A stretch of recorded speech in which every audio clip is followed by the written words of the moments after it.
இன்னைக்கு வந்து எங்கள் வீட்டு நைட் டின்னர் என்னன்னு பார்த்தீங்கன்னா பாஸ்தா தான். பாஸ்தா பண்ண போகிறோம். வாங்க பார்க்கலாம் எவ்வளோ சீக்கிரம் பண்ணுறேன்னு பாருங்கள். கட் வெங்காயத்தை வந்து சின்ன சின்னதாக கட் பண்ணிக்கோங்க. இங்கே பாருங்கள், பாஸ்தா வந்து நான் வந்து உப்பு போட்டு கொஞ்சம் எண்ணெய் விட்டு கொதிக்க விட்டுருக்கேன். ஒரு 10 நிமிஷம் போல் ஆகிடும். அதுக்குள்ளே நம்ம வெங்காயம்லாம் கட் பண்ணி வச்சுக்கலாம்.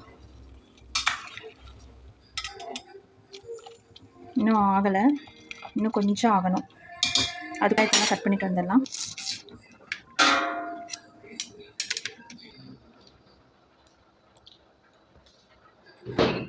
டொமேட்டோ கெச்சப்பும் ஒரு தக்காளியும் எடுத்துருக்கேன்.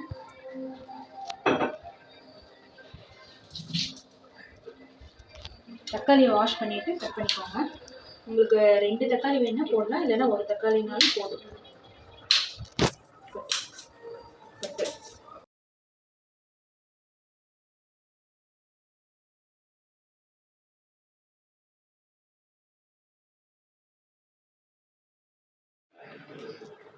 இந்த ஒரு தக்காளியை மட்டும் நம்ம வந்து மிக்சியில் அடிச்சுக்கலாம்.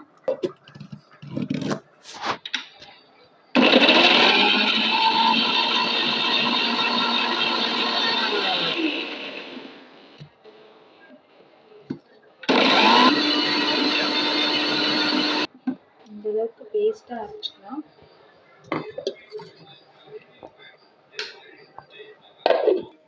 இப்போ வந்து இது வந்து நல்லா வெந்துடுச்சு. அதனால் இப்போ நம்ம இதை வந்து அப்படியே தண்ணியெல்லாம் வடிச்சிட்டு எடுத்து ஆற வச்சிடலாம்.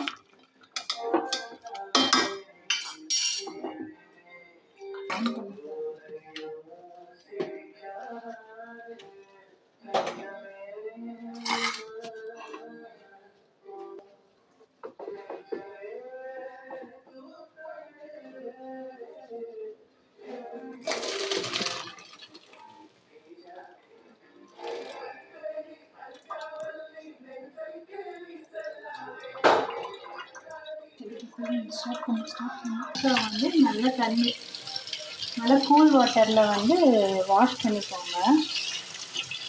அப்போ ரொம்ப கொலன்னு இல்லாமல் இருக்கும். நல்லா இப்படி வாஷ் பண்ணிக்கோங்க. வந்து இதாகிடும். அப்புறம் எண்ணெய் எங்கே குடிக்க விட்டாலும் தெரியலையே. எண்ணெய் வந்து கொஞ்சமாக எண்ணெய் விட்டுக்கலாம்.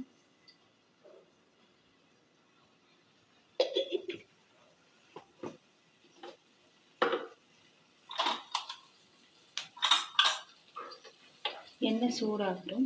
நமக்கு இதில் கடுகு வேணுமா வேண்டாமா? எண்ணெய் சூடாயிடுச்சு. கொஞ்சம் எண்ணெய் போட்டு வெங்காயம் போட்டுக்கலாம்.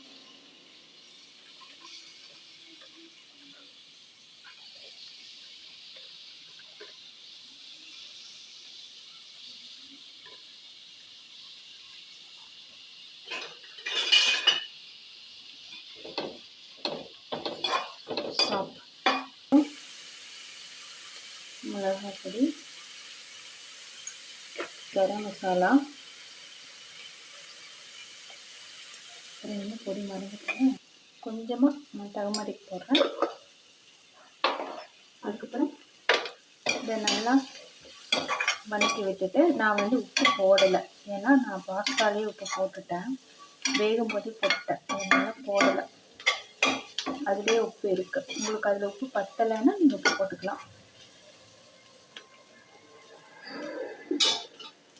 அப்படி எண்ணெயும் காட்டி அப்போ தான் வந்து நான் சமையல் பண்ணுறதை காட்டு தெரியல.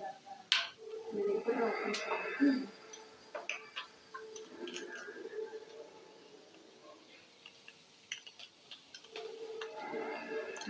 இதெல்லாம் இருக்காது.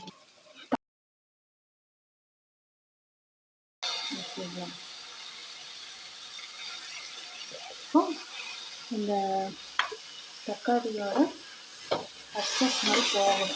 அது வரைக்கும் உங்களுக்கு வதக்கி விட்டுட்டே இருக்கலாம்.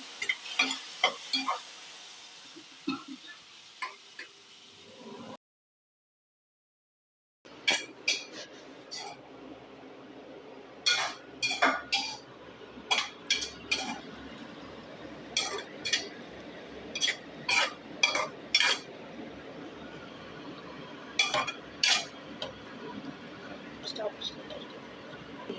கொஞ்சமாக ஒரு 1/4 கப் டொமேட்டோ கெச்சப் எடுத்துருக்கேன். நீங்கள் கடைசியில் பேசிக்கோங்க. சரி, இது வந்து இதை வந்து கடைசியில் பேசிக்கோங்க. அப்படி இல்லை, அப்படி காமிச்சாதான் என்னாலும் பேசணும். கொஞ்சம் கூட ஊற்றணும்னு நினைக்கிறேன்.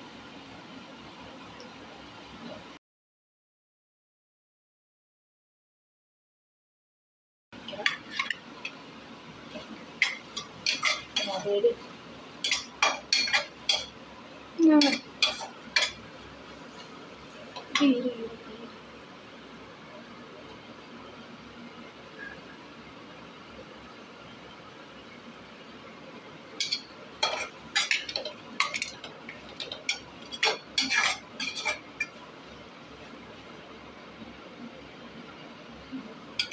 அந்த சைடு ஓரத்தில் இருக்கிறாங்களா